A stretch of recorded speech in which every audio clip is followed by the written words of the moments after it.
morning, everybody. Today we're going to talk about sustainability and blockchain. I'd like you four of you to introduce yourself, starting with Princess Alessandra. Hello, everyone. Thank you for being here. Welcome to Dubai into the Matter Week. Thank you, Piers. And Greg. Hello. Yes. Hello, everyone. Welcome in Dubai. I'm a CEO of EAAS.GLOBAL. Let's talk. Thank you. And Vlatko. Hi everyone, my name is Vlatko Gigov. I'm the CEO of Earn.games, amongst many other things. Also, I run a marketplace for trading of carbon credits in Switzerland. Pretty much. Thank you. And Valerie? Yeah, hi everyone. It's a pleasure to be with you today. I am the Executive Director of SCAI, the Sorbonne Center of Excellence for Artificial Intelligence. I'm also an investor into a blockchain fund, True Global Venture, and a fund, co-founder of a wellness platform, Health Move, that is using blockchain for reward and engagement. Thank you so much. So, Alessandra, we're going to start with you. Can you tell us, how can we improve the life quality with blockchain? Well, blockchain is changing the world. Web3 is a completely new technology that is coming to our lives. It's going to improve the life of what we call the unbankable people. I've been going to a lot of conferences and listening to a lot of people in the business, and what I really feel that is the missing point of all this technology is how we're going to improve the life quality of 4 billion people in this planet who doesn't have a bank account, who's not able to be here with us. So it's beautiful to talk about technology, but I want to see the answers. And we're only looking into companies that are SDG compliant. I call the past century the dirty, bloody oil century, which is about to finish. We're going in a completely new century, the 21st century, all the technologies in renewable energies. The young people have already a new mentality, and the blockchain is connecting us much deeper way than does the internet.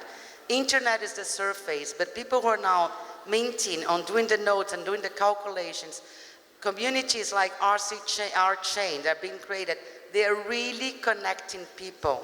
And we don't see these people because we're at home.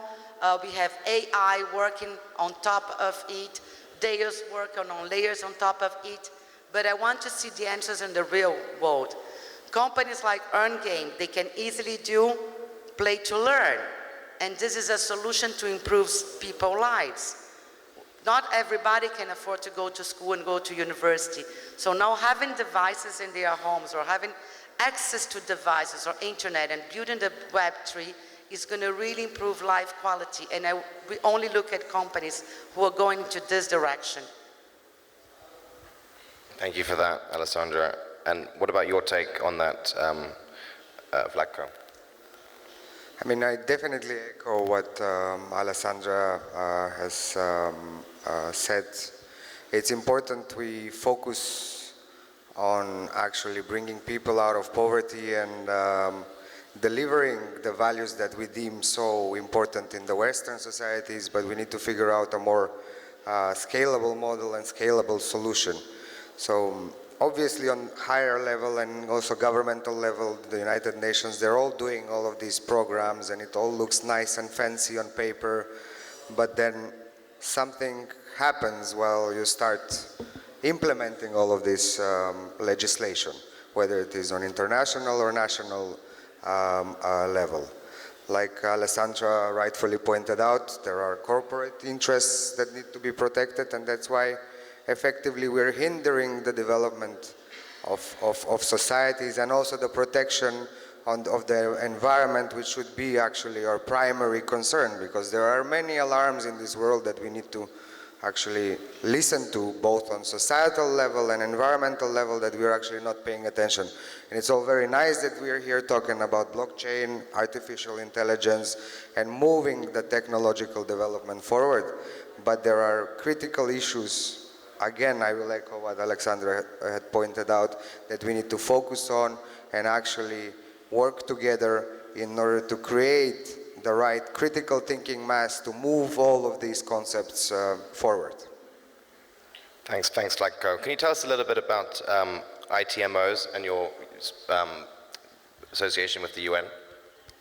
So ITMOs stands for Internationally Transferable Mitigation Outcome, and this is kind of like the granular approach of what the Paris Agreement is trying to solve, and that derives from Article 6 and Article 8 of the Paris Agreement. Politically, on international level, there has been quite a lot of debate, discussion, fights within the Conference of the Parties, as they so call themselves, COP, managed by UNFCCC. And the ITMOs, what it actually does, and it is an interesting concept, yet it was supposed to go live in 2020. Unfortunately, because of Corona and other issues, we didn't see it operational. What it relates to, it kind of sets and levels the playing field and the market of mitigation outcomes, as they will be called in the future. And these are trade-offs amongst the developing and the developed world of actually the developing world getting subsidized to use more renewable energies and other, I don't like the word sustainable, because to sustain something means to maintain, and we don't want to maintain anything that is happening right now in terms of corruption and any of other things in the developing world. So I would say advance and use other tactics to achieve same economic development that the West has enjoyed in the past 100, 200 years, while destroying the planet at the same time. So effectively, it's kind of like an equitable tool that provides the mechanisms for the developing world not to be disadvantaged when they're talking about actual economic growth. Unfortunately, because of politics and of course money and interests, these things are not solved and are not put well in practice. And we see that across all of the SDGs. It's not, this is just one example that goes down in granular level, but across all of the SDGs, we see the same issue. They're very good, very nice on paper, but when you get down to the implementation, something happens. So we need to open a debate on these actual topics. Thanks for that. And why do you think SDGs are not being adopted and promoted across nations, considering our planet and our people and wildlife are suffering? So I mean, again, continuing on the same topic, SDGs brilliantly developed by Jeffrey Sachs and his teams around it, and of course they're a continuation of the millennial goals, which kind of publicized and exposed the United Nations as sort of the leader in terms of this change, what we see. I touched on that topic in the previous question, so we should continue. Thanks for that. And Greg, what's your input on how blockchain is going to help the quality of people's lives? Well, blockchain is for everyone, and sooner or later we delivered a connection between blockchain and real world. As far as we understand blockchain with a lot of past experiences, and today we'll rather go into direction that everyone at home, every company, and even a government can use blockchain in the greater good. And for the greater good, we believe that equality is possible for new world and the old world and old world order. So new world order will go into the proper energy management. And energy is actually the easiest and the fastest way to have equality among the population. And right now, all regulations, jurisdictions, keeping this away from the regular user and keeping it away from the households and keeping away from B2B and B2C producers. So we came to the understanding that business model which helps us to validate where is energy coming from is the best answer for future good. So EAAS.GLOBAL is bringing it to the big audience through the technology which is blockchain and other technologies compared to blockchain floors and protocols, and possible understanding that if we validate energy, it doesn't matter it's coming from the greener or not greener source, we will get the sooner or later understanding that we need to go into full green environment. And the full green environment is for everyone. It doesn't matter are we from Western world of the, and other countries. And in terms of this geopolitical time, what we have, we know the coal and gas and everything is not an answer. It's going to finish sooner or later. And even if it's not finished, it will change our lives. So if we go towards the equality in green energy or non-green energy, we understand where is energy coming from. And we enable that on our framework, and we're giving the tools, hardwares, and regulations into all jurisdiction would you like to be. Thanks for that. And how about you, Valerie? Well, I think the technologies that we are seeing today will be the solution and the mitigation against climate change. I mean, if you look at AI, AI is a series of tools to analyze a big set of data. And as we have more and more sensors, more and more IoTs, where we are able to measure the resources that we are using in a much better way, then AI will bring some solution in terms of managing these resources, not wasting them, and really engage the world into a better world and mitigating climate change. Blockchain is also, I mean, blockchain is bringing transparency, as Vlatko was saying. That's another way of giving more credibility to all the initiative in terms of carbon trading and so on that are happening and will mitigate the climate change. But if I want to just giving 3 examples of where blockchain can improve the life of people. In Africa, some regions are considering setting up power plants for Bitcoin miner, because in fact, to bring electricity to the remote communities, you need to generate powers, but the communities are not, the demand of these communities is not big enough to justify the implementation of a big power plant. So the idea would be that the Bitcoin miner will be the demand for the electricity generation. And at night, when the communities do need the electricity, then the Bitcoin miner will be switched off, and the power plant will be able to deliver the electricity to the communities. So the economic equation will be Bitcoin mining, but in fact it will provide electricity to the communities. So I think that's a great example of how the technology can bring value in the life of people. I think Gray talked about engaging African people into the crypto space.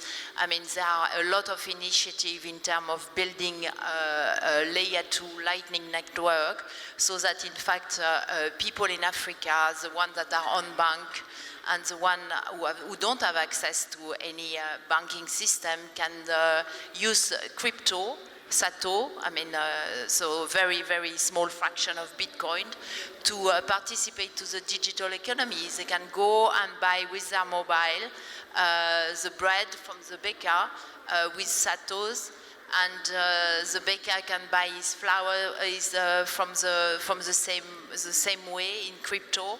And that's the experience that has been run in El Salvador, and it has been quite successful. So I think there is a great potential for blockchain to bring value to the people. Another example in terms of decentralization. And as I often say, I think AI is a very dry technology, and blockchain is a technology with value. if we talk about decentralization, we have just invested into a company that is building the Internet of Mobility. So basically, it's a company where all the mobility providers are connected, and you will be able on one protocol to see, to set up your door-to-door journey, you being in America and flying to Mongolia or anywhere. And this will be managed by a decentralized autonomous organization where the local DAO will ensure that the mobility service providers that are coming onto the chain are compliant with the local regulation. And for example, if you have a private car that is idle, you can actually put it on the protocol, and you can rent it, or you can lend it to other people through that. So I think there are many use cases of the blockchain where we can see bringing value to the people, onboarding them into the digital economy, and also in the green space. Thank you for that so much. Let's talk about Web3. So, Alessandra, in the space, what are some of the companies that you think are really helping change the planet? Again, what I said before, I'll be just looking to SDG companies. But in the point that we discussed here, all the technologies are there now. If you guys come here, Dubai is a city that was built up over the sand. So the solutions to build up brand new cities are there. When we talk about sub-Saharan Africa, Latin America, many places in India, they lack of all the infrastructures that we see in a normal city. So what I like to say now, the next word is smart, eco-sustainable cities. Companies who are investing on technology to make cities sustainable, off-grid, because I don't want to build any power plant made by any French company. I want the sub-Saharan African countries to be able to take technology that exists already and implement in their own countries. South America villages. I just spent 2 months in Brazil. I'm half Brazilian. And people talk about Africa, but we forget we have the whole rainforest with entire villages that are completely disconnected of energy, of power, of even they don't have how to connect with a cellular phone. So we have to bring these technologies and innovations that we already have in hands. So we only look at companies who are trying to do that, and they're not the big corporation companies, because the big corporation companies, they're going to go there to take value out of the land. They're not going to give it for free. So when we talk about Sato, I don't believe Sato being used for the small community and of the poor people. I believe coins being created to generate value for their own communities, and we are able to do that in technology. So I only look for companies who are trying to build up solutions with all the technology and innovations that are already there that can be implemented locally. And the most beautiful thing we can do is to help the cities to develop permaculture. They can plant their own food. Today we're capable to be off-grid in many ways, and we have to use the blockchain to do that and connect people through small devices. So one day, let's say we can get 100 million people who give $1. We raise $100 million. You know how many devices we can give to people in South America and Africa just to start learning, earn and play, learn and play. So we have all the solutions, but we have to have is the goodwill, and companies are willing to do that and to give at least 2-3% of their income into social impact. Today with $30, entire families live in Africa, in Uganda, in Senegal, in Kenya, even in Brazil, in Bolivia. The reality of the majority of the people is not they don't have access to anything. They really have to work hard. So with the whole technology we have out there, we are able to bring solutions to those small communities, which is a big part of the human being. So this is companies that only invest in that. I will keep investing. Thanks, Alessandra. I can see you're very passionate about that. It's very, very nice to hear. How about you, Vlatko?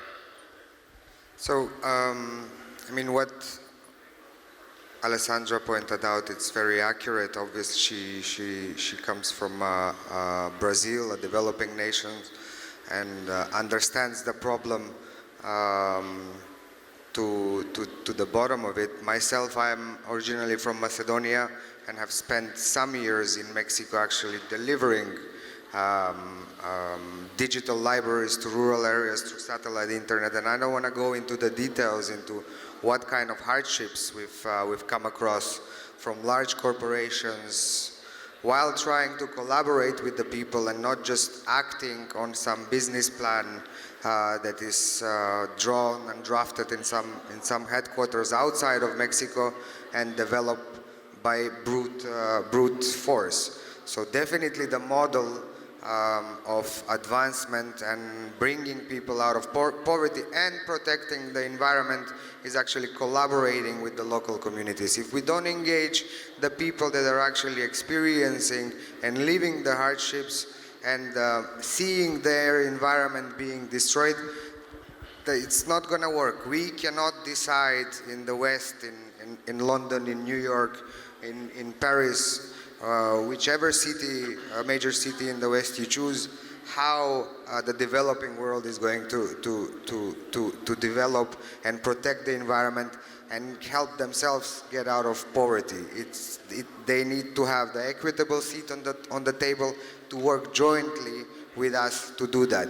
And these startups that are actually doing amazing work are actually going and collaborating with the local communities. The local communities don't even trust anymore the large corporations because they come in, they take away their resources, and they leave destruction behind, damage. That's what's been happening in Brazil with the Amazon rainforest. That's what's happening in Africa, in Asia, all over the world. We see international and big corporations doing the same thing, just for that bottom line EBITDA, which is fine. We do live in a capitalistic world. We do operate in a free market environment, but there has to be some kind of an equitable redistribution amongst capital, wealth, and interest, because most of these raw materials and resources that the West actually uses so dearly are coming from the developing world, and we have conflicts because of this. We have destruction of environment because of this. So involving and giving the voice to the local communities to work with us all together, whether it's business people, technologists, professors, this is the key to actually solving what we are discussing. Everything else looks very beautiful on paper, but once you go down and implement it, it's just falls apart. Thanks so much. And how about you, Greg? Do you have any favorite companies that you would like to talk about? We believe that equality and the redistribution is the future way of understanding that everyone have a chance to have the same passive income. And I believe the energy and redistribution changed that perspective in the past, that we need to just give. But why, if we prepare the proper understanding that the blockchain is equality future, and all worlds can not just compete for resources, but they also can bring the new quality for life for people which are looking to actually work hard, as you said, but also to deliver the change. And everyone has a mobile phone in Africa, but not everyone is able to gain from the goods of the internet. They checking news, they gambling, they spending money for little, and the revenue is crazy good for the capitalistic countries, but at the end the payers are from poor countries. And blockchain is bringing that. And if we deliver the proper technology through hardware, IoT, we will get the equality, we will get the passive income, not only by printing money, but also actually generating something what is for free. And then Mother Nature gave us that for free, and the sun is going up every day. And I believe if we deliver that to the countries which have only sun and this clean energy, we will have the start for new change. And we helping that on a framework, on a blockchain technology and IoTs through hardware. And you can check more on our website, and we can help each other to grow into equality and for a better future. Thanks, Greg. And Valerie? Yeah, I really believe that the blockchain is going to be the technology that will enable emerging countries to leapfrog the development and join a global economy. I mean, the decentralization principle of the blockchain will make will very much enable community to own certain digital assets and to have this power of decentralization versus the Western countries and so on.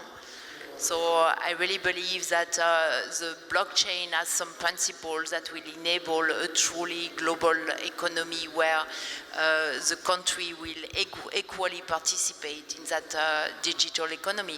You can say as well that with the digitalization and the transparency that the blockchain is bringing, that's already a big step towards fighting the corruption in countries like Africa or elsewhere.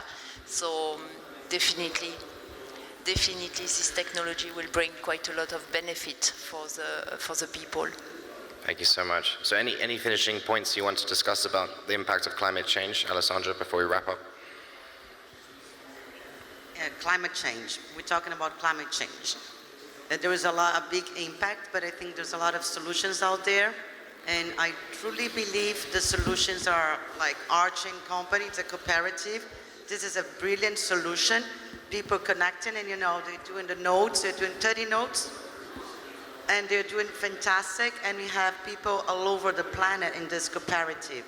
So we will lower the impact if you're into our business, which is anything that related with what we're talking today. The blockchain, we need this people working, and this technology is there. And we're gonna help improve, yes. And when you talk climate change, mobility is a big deal. So now we have a lot of heterogeneous solutions. We have many solutions, and people, the young generation, they don't perceive cars as a personal car. I have children in Paris, I'm based in Paris. The young generation, they don't want to own a car. They don't care about a Lamborghini or a Porsche. For them, it's the mobility. They are happy to have an app and share the cars. So I see the future of climate change. We're going to lower the impact because people, cities like Dubai are going to have solutions as well. Or big cities like Sao Paulo, it's a 20 million inhabitant city. 20 million, it's bigger size than Greece or Australia in one city. So when we talk climate change, we have to lower the impact of our food, of our carbon print in all the senses. So mobility, it's one. Public transportation, disrupting technologies like Uber, or they're now doing, you don't have to own a car, just share. So this technologies, everything that is coming to the disruptive world is gonna help to lower the impact we're having. And people have to stop consuming as much as they do. Footprint is a very big damage for the planet, and people don't even think about why a Brazilian soy has to produce for the Chinese people to eat if we have Africa in between. Why don't we just plant in Africa? Because there is no interest to bring development to Africa. So let's talk about that. Why have to fill up containers of soya to bring from United States to China? I do in India. So we have to look at the planet as one.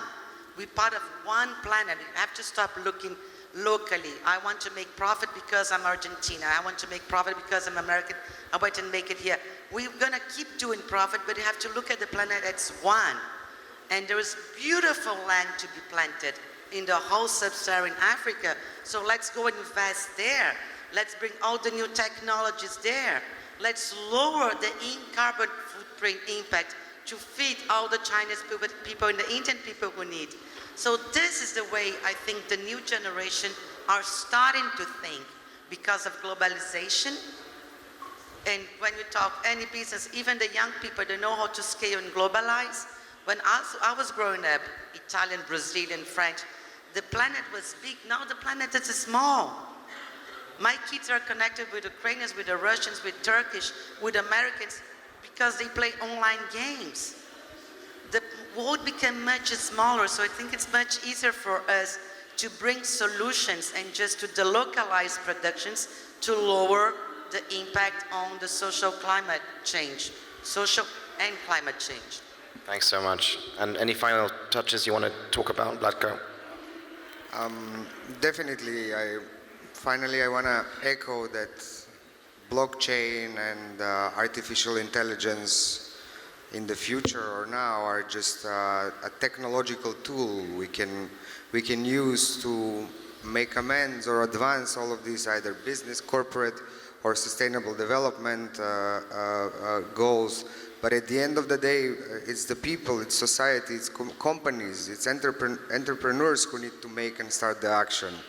This is where the actual change must happen. We need to speak to legislators. I mean, in the past 5 years, some things have actually moved forward. So there are grant programs with the European Union of about $200 billion to solve issues related to climate change and sustainable development. And these are initiatives we need to start supporting, applying, and working together with higher educational institutions on the research side and the practical applications of all of these solutions we find. I mean, there are startups out there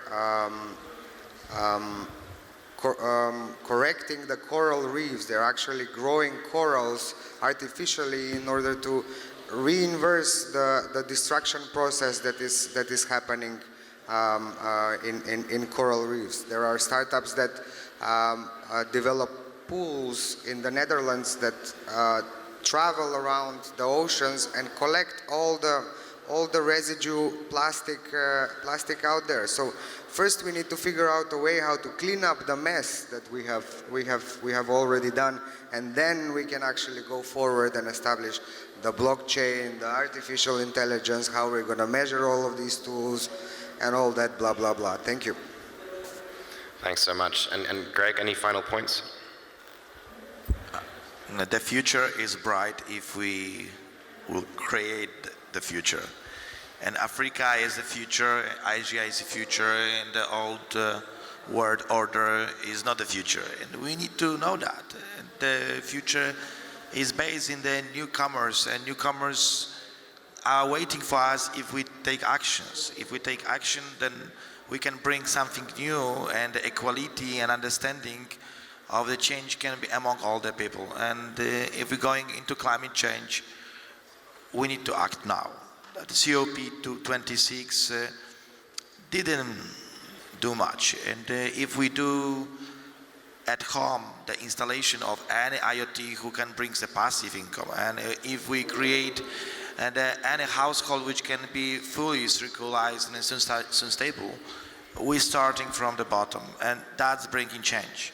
And any jurisdiction and regulation will not bring change. It will force some money from the big companies, 1%, 2%, 3%, to move into different areas, and the change will not happen. And I believe blockchain is one way of equality and understanding who has what.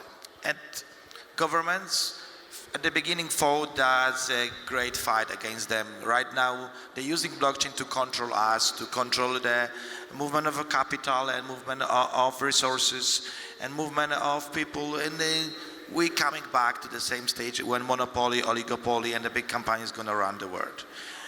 We have new Meta company, which is not going to be metaverse, of course, but it's Meta company. And Facebook going to go to metaverse. And mirroring the income into metaverse from the real stuff, which is happening, can bring a change. And digital money is already influencing the real world. If you're looking into fiat, we know the fiat will not stay longer. But we believe the change, when it's coming from newcomers, will stay longer because people will survive. They will find a way. And we deliver to blockchain equality and the passive. And that's my final thought. Let's work together towards greater good. Thanks so much. And Valerie, any final points on AI as well? Yeah, I mean, as I said before, AI is a way of reducing resources because you can measure it and you can measure the resources that you're spending and you can monitor and manage it in a much better way. I think that's the key, and I think AI will enable the climate change mitigation big time. Just to come back on blockchain and this example to see a bit how it works, I mean, of this companies that we have, IOMOB, which is building the Internet of Mobility. So basically it's the integration of multimodal transportation means. And you will be able, what the blockchain enables through decentralization is that the acquisition cost of finding mobility service provider in a very remote part of the world will be done through DAOs, and the company will not have to pay for all of this marketing and acquisition costs, because in fact it will be done by the DAO and owned by the community. And I think that's the beauty of some of the business model that the blockchain is bringing, and we will see more and more startups in the space to find solution to reduce waste, to enable better management of the resources, and to be greener and for the next century. Thank you so much. Let's get a photo now. Thank you, everyone. Thanks a lot. Thank you. Thank you, everyone.